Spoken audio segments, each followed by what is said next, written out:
Musical artists are singing in different pitches at the Yaoundé Conference Center as 4 candidates are vying for the post of president of SONACAM. I'm talking about Atebazo, Waxday, Jean-Pierre Sommet, and Messi Ambroise. And members of newly elected regional councils are poised to vote for the different regional council presidents and teams. The elections are billed for December 22. One of Cameroon's brightest pediatricians, the late Professor Ondobo Anze, has been laid to rest in his village, Nkolondom. He was posthumously decorated Knight of the National Order of Valor. Good evening and welcome to the 7:30 News. I am Benen Buma, Ghana, coming to you live from Studio 5 of the CRTV Production Center in PATYCHOU, Yaoundé.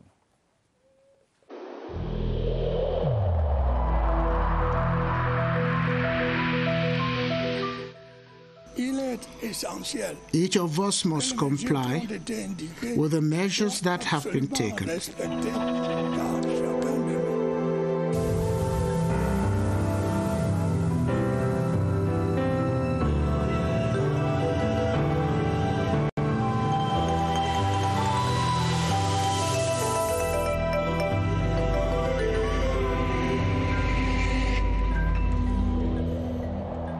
Once again, welcome. Let's start by going over to the Yaoundé Conference Center, where musical artists in Cameroon have been voting those to manage the Cameroon Musical Arts Corporation, SONACAM. The elective General Assembly is going on with 4 candidates: Atebazo, Waxday, Jean-Pierre Sommet, and Messi Ambroise for the post of SONACAM board chair. Let's now join our reporter Emanuela Vernu live from the election ground. Emanuela, if you're getting us, tell us what the situation is like at the moment.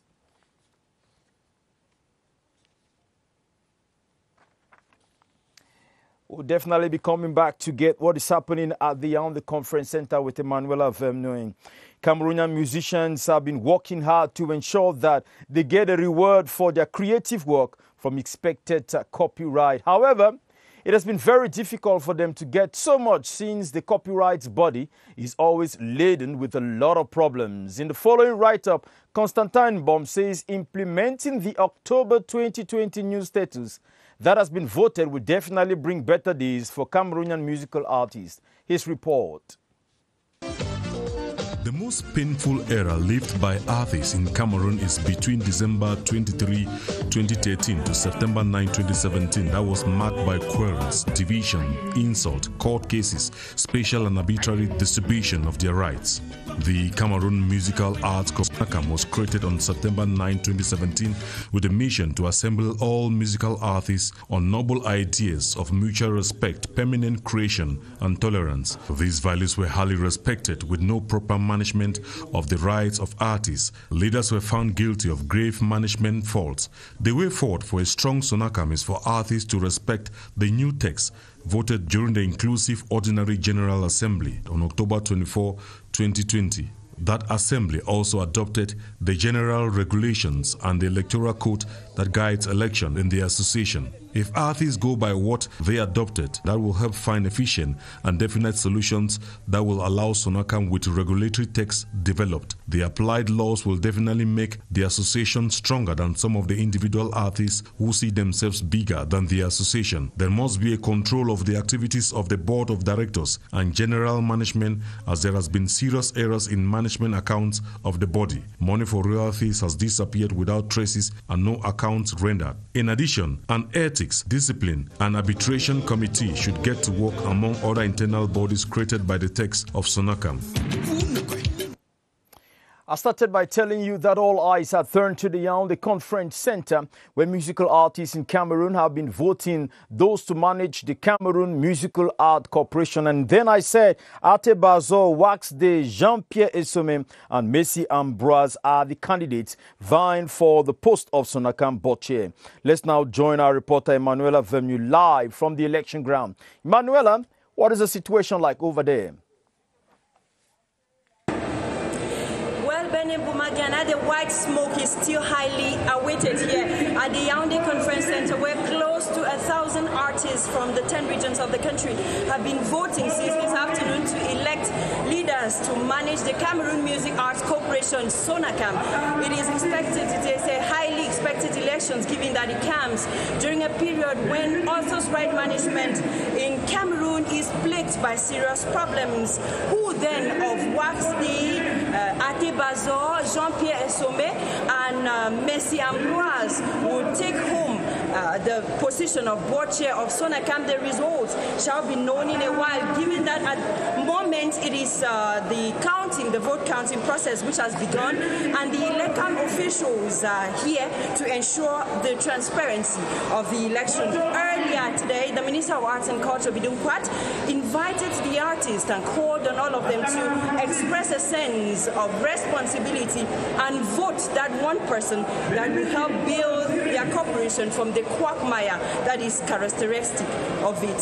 Since 2017, this is the new elective General Assembly that shall be voting, therefore, the board chair as well as members of the 4 commissions of SONACAM for a mandate of 5 years. We will be here to give you updates as the results unfold, given that the winner shall be declared tonight and the winner eventually installed by the Minister of Arts and Culture.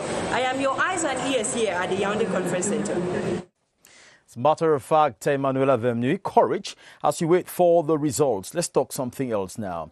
After the pronouncement of results of the regional council elections, the next step in the process is to get regional councils to start functioning, as the election of the president of the regional council and the regional executive bureau is awaited. The regional council president, who will be elected by members of the regional council and his team, will last for as long as the term of members of the regional council lasts. Beatrice Losamba elucidates. Chapter 2 of the General Code of Regional and Local Authorities spells out modalities for the election of regional authorities. Section 306 of the Code states that the election of the Regional Council's President and Bureau happens during the maiden session of the Regional Council. They will be voted from among the members of the Council, to start with the President. The President of the Council shall be a native personality of the region, elected by secret ballot from among members of the Council for the duration of the Council's term. It takes absolute majority to win, and if after 2 ballots no candidate has obtained an absolute majority, a 3rd ballot can be held according to subsection 5, and the election shall be won this time around by a relative majority. In the event of a tie, the oldest candidate shall be declared winner. But the 2nd ballot is only valid when 2/3 of the members are present. If not, the elections will be rescheduled for 8 days later. Once the president of the council is elected, he immediately chairs the election session of the senior vice president under the same conditions as the president. The vice president, 2 quaestors and 2 secretaries shall be elected on a list basis by a single round majority vote. The executives of regional councils of the 8 French-speaking regions and regional assemblies of the 2 English-speaking regions will be elected during the first ordinary council sessions as of right, which will hold on the 22nd of December 2020. For the 2 English-speaking regions, the new dispensation will see the coming of a president of the Regional Executive Council. Ibneza Akanga reports on the attributes of the president of the Regional Executive Council and those of the regional governor. His report.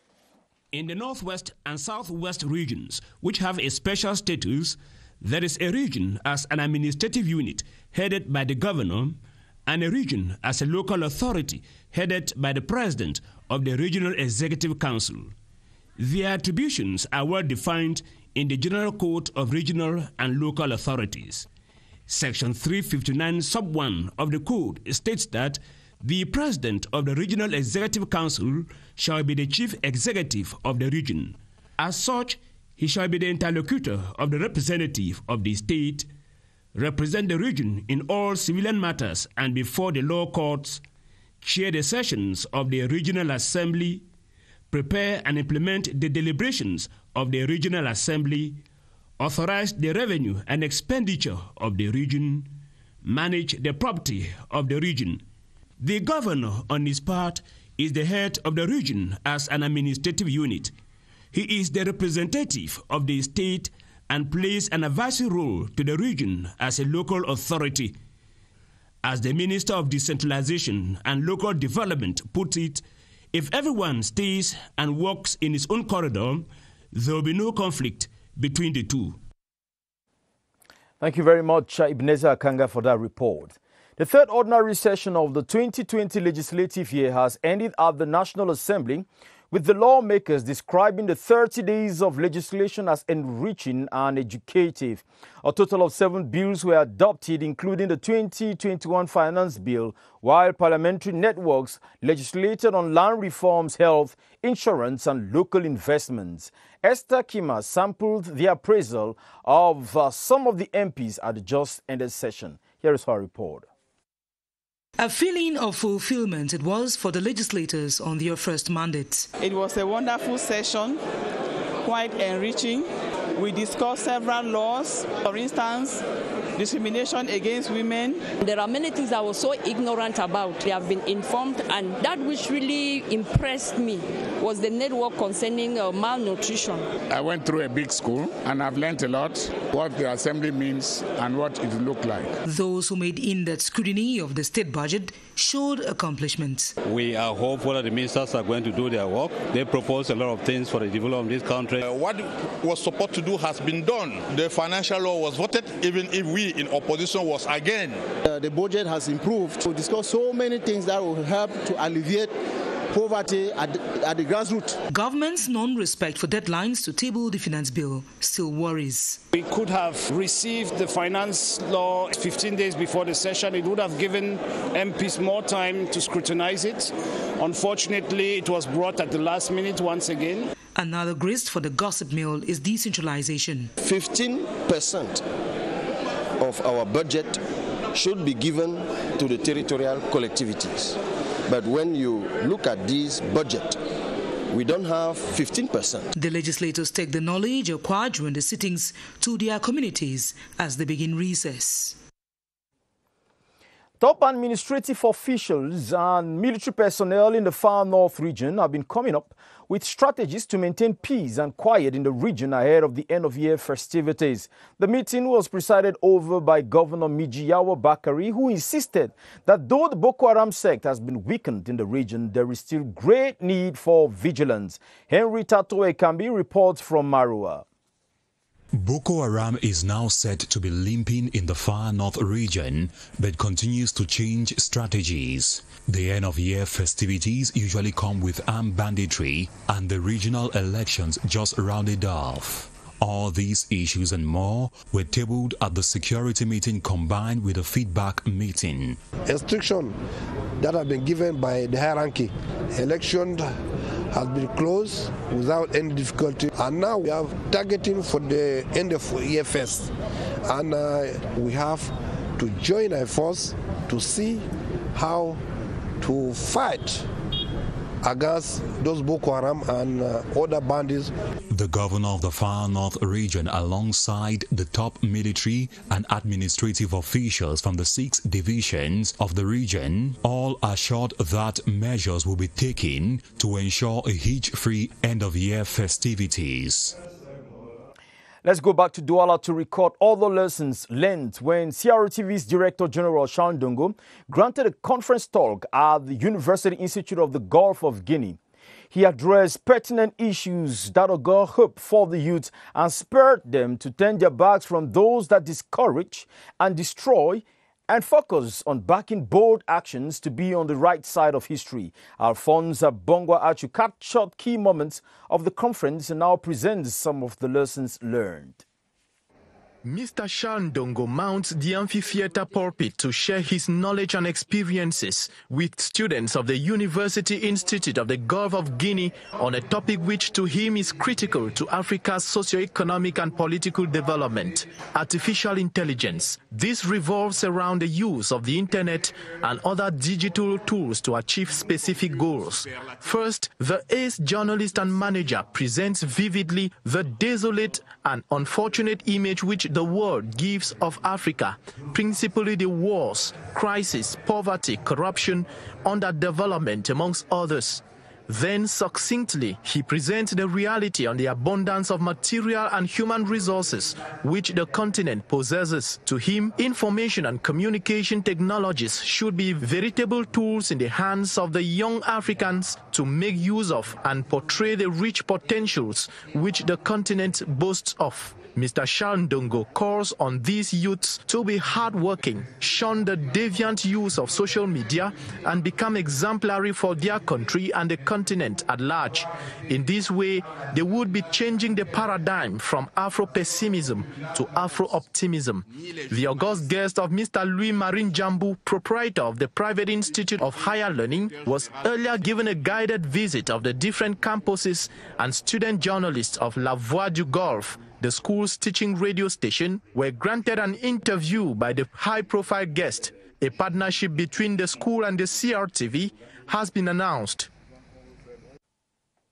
Journalists and other communication experts have brainstormed on how to manage the spread of citizen journalism, particularly challenges faced by journalists in treating economic information in time of crisis. This was during the second edition of the Press Citizen Days, organized in Yaoundé by the Media Association for Mediation and Citizenship. Ewane Pole tells us more. Discussions during the three-day conference took place within the context of the second edition of the Press Citizen Days, focusing on the theme Challenges Faced by Journalists in Treating Economic Information in Time of Crisis. We have a lot of enterprises or institutions which are trying to make their know-how known by people.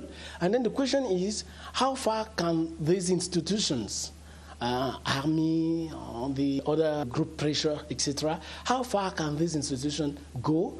And what is the real influence they can have upon journalists, the real value of this economic information if the journalists cannot go to the field? We intend to give to those students tools that can help them to know how to conduct their relationship with a lot of sources. The communication family also emphasized the need for the journalism ethics to be upheld, especially stating facts in the practice of citizen journalism. The Cameroon Press Citizen Days is brainchild of the Media Association for Mediation and Citizenship. Let's go over to the south and precisely to Kribi, where the mayor has been installed. The challenges facing the mayor and his new team are enormous. He has to work very, very hard to ensure that the diverse population coming into Kribi get their place and the spirit of togetherness is witnessed. Let's get over to Kribi. Shortly, we meet Cyril Nwazeke. Mayor Elias Bilong, the president of the South Regional Bureau of the United Councils and Cities in Cameroon, the UCCC, and his colleagues will for the next 5 years be in charge of upgrading the living conditions of the people of their municipalities, a role which is one of the objectives of the UCCC. The main development actors are the mayors, and so if the CVC offices at the division and at the regional level are effective, we are going to have effective results, and the population is going to be the beneficiary of the heads of states wish for this decentralization process. The governor of the South Region, Felix Ngilengile, has commissioned the newly installed bureau members to collaborate with one another in view of fostering local development. I would recommend that they should work in close collaboration so that they will achieve the objectives for the betterment of the population. The mayors in charge of the UCCC in the South are also expected to assist the government in speeding up decentralization in the region. That was rather Benisa Tabong, there in the place of Cyril Nwazeke. Over in the north, the population of Dumu will soon benefit from energy supply within government's program of providing electricity to 466 villages in Cameroon. Honorable Amadou Mohamedou broke the good news Friday in the Lamido's courtyard, accompanied by a group of experts who came to carry out a survey of the villages. Vanessa Wutnangsnamung reports. Dumo is a village situated in Mayoluti division of the North region that shares boundaries with Nigeria. The news of the energy supply project was gladly received by the population, who all agreed on the economic breakthrough which this project will bring to their area. This project is very wonderful for my people, and we are very happy to have this energy in Dumo.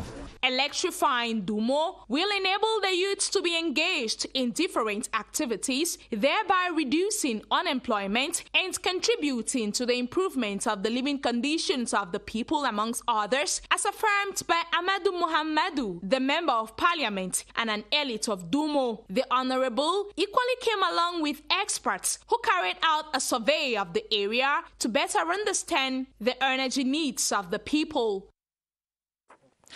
Of course, let's get to talk about our fight against the coronavirus pandemic in the second canto of this newscast. We go over to the Public Health Emergency Operations Center to meet our man on the beat, Baldwin Sama. Today, he's finding out more about the border health surveillance in the Adamawa region. Baldwin is talking to Adamawa Regional Delegate of Public Health, Alhaji Zakari. Hello, Baldwin. Good evening to you, Benin Bumagana. We take you to the Adamawa region of Cameroon this weekend to get to know more about health, trans-border health surveillance, how it's carried out in the Adamawa region of Cameroon. And our guest tonight is the Adamawa regional delegate of public health, Dr. Yao Alhaji Zakari, who is with us here in Yaoundé. Mr. Regional Delegate, good evening. Good evening. Explain to us, Mr. Regional Delegate, how is trans-border health surveillance being carried out in the Adamawa region of Cameroon?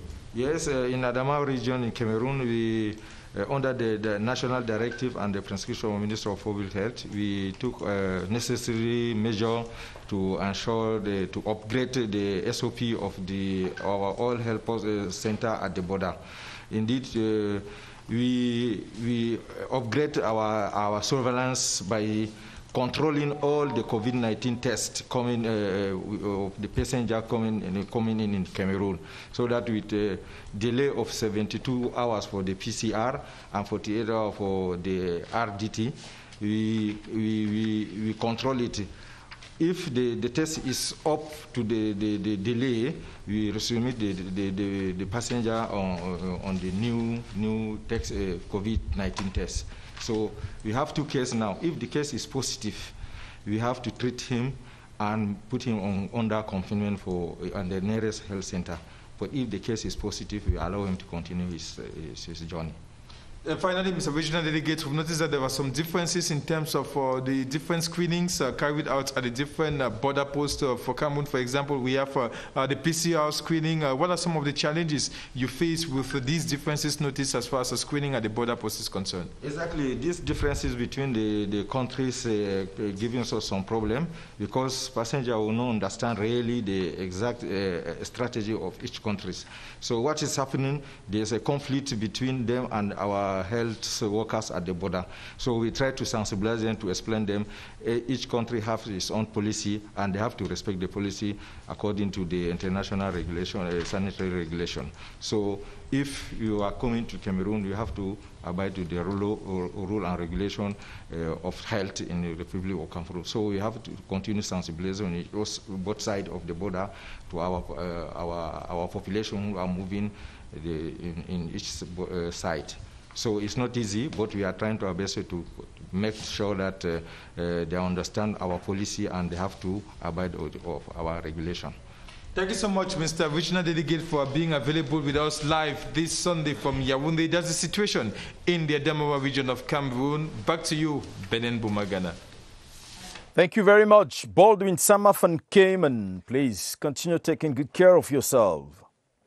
Professor Ondobo Anzie Jevet, a renowned pediatric surgeon who died in France last November 2, 2020, has been laid to rest in his native Colondom on the outskirts of Yaoundé. The burial took place in the presence of some members of government and medical practitioners. Jevet Ondobo Anzie was posthumously decorated Knight of the National Order of Valor by the Minister of Higher Education, Professor Jacques Famdongo. Beatrice Ngum tells us more.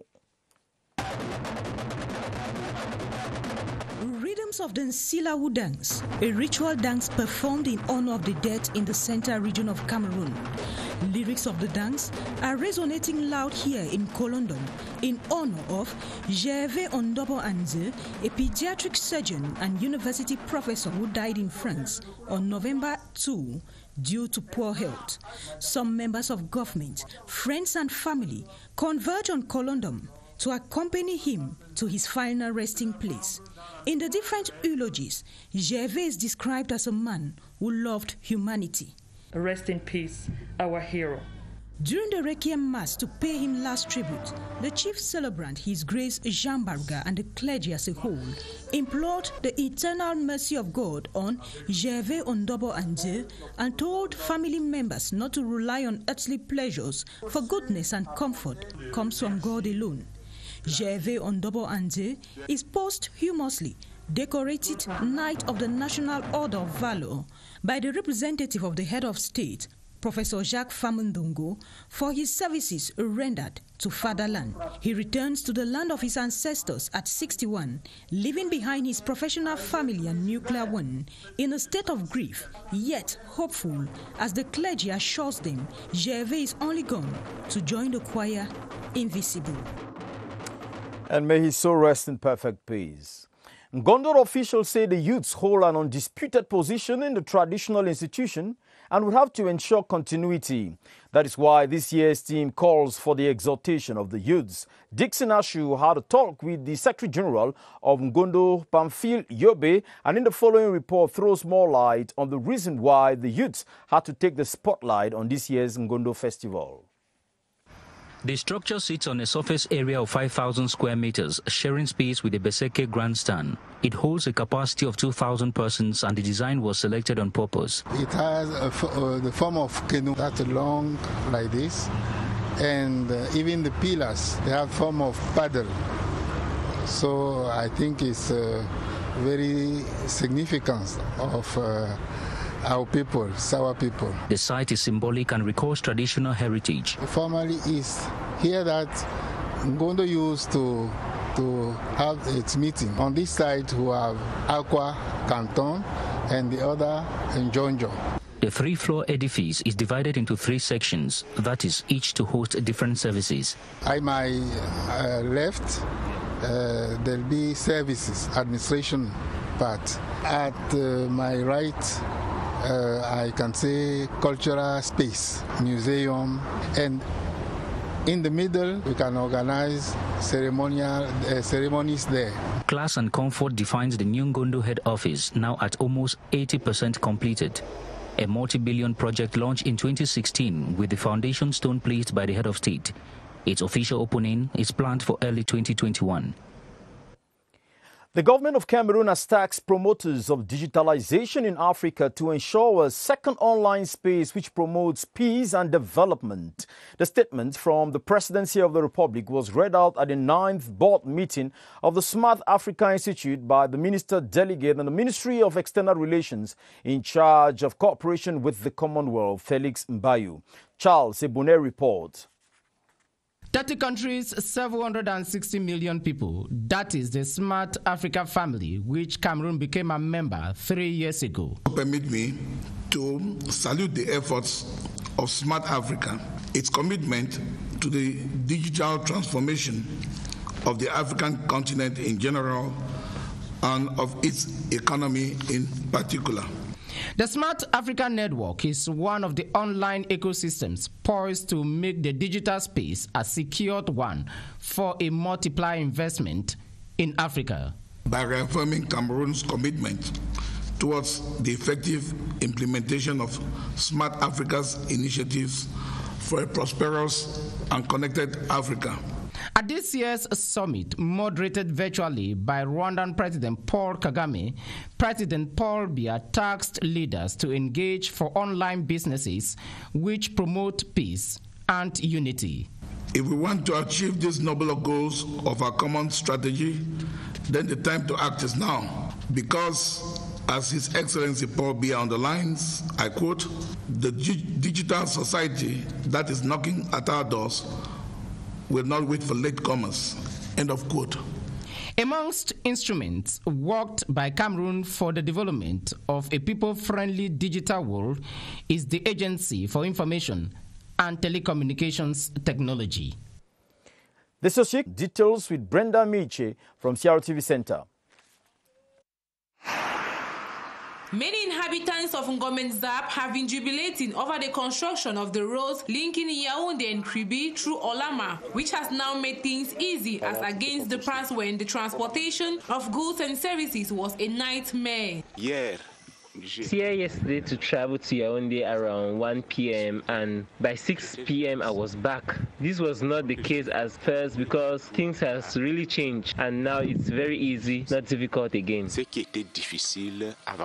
is today an issue of the past as farmers and business persons come in and out without any challenge.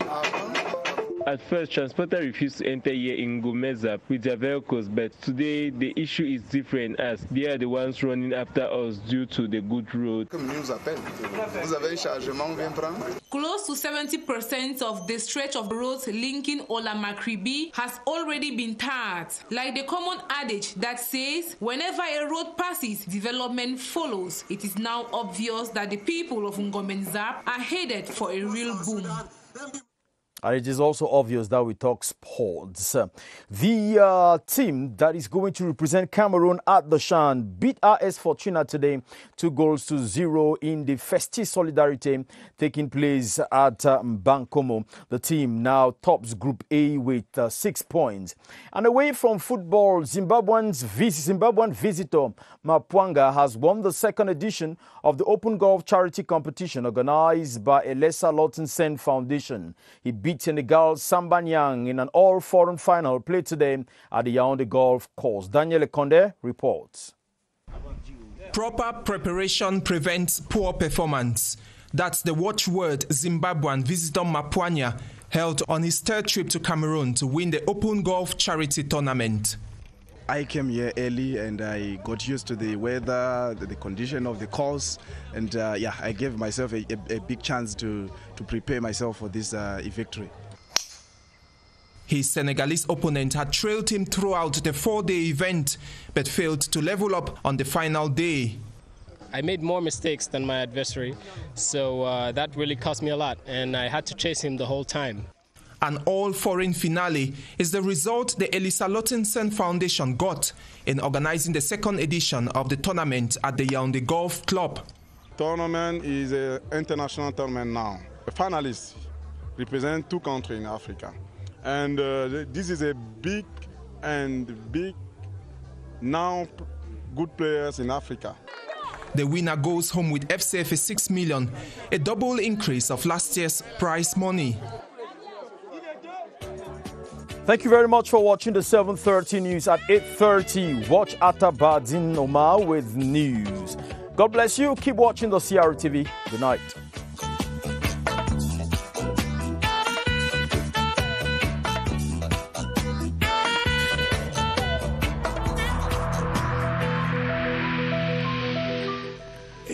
In this connection, we should avoid stigmatizing.